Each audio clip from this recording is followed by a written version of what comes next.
ang romantic naman talaga kapag binilungan ka ng dito ka lang.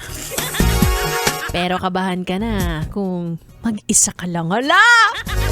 Wala ka dyan. Tignan mo yung katabi mo parang walang ulo. Wala ka dyan.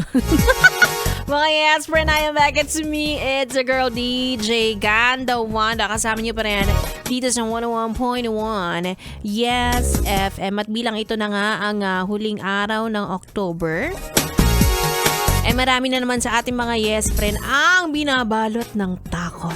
Ala! Diba? Siyempre, mas marami pa rin binabalot ng lungkot dahil bukas na nga ang paggunita. Si Diyos mo talaga.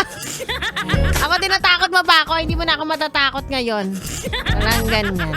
Sa mga kapamilya natin dyan, kung sino mang malapit sa atin, sa buhay natin na mayapa na. Diba? May mga iilan naman na hindi natatakot. Diba? Parang mas gusto pa nga nilang magpakita sa kanila or magparamdam. Ganyan na kung pwede lang ibalik dito sa mundong ibabaw ay gagawin nila. Diba?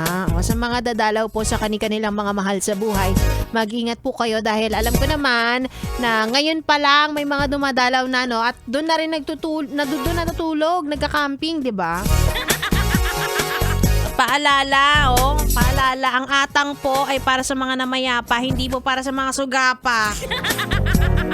Multuhin sana kayo. Charot. At kung nag-iisip-isip ka, kung dadalaw ka pa, go mo na yan. Kasi mamili ka. Ikaw ang dadalaw o ikaw ang dadalawin. Mahala ka talaga, sinasabi ko talaga sa'yo. Tingin ka sa likod mo! Hindi ako effective manakot, no? Nakakainis. Anyway, sige na nga, kasama nyo ako mga yes friend hanggang alas 9 ng gabi. At sa aking pagbabalik, makakasama ko na ang Bibi nyo on air. Bibi ko naman off air. Bibo na, matatakotin. Alamin natin yan mamaya. Dito ka lang yes friend, dito lang sa stasyong number 1 sa kalokohan.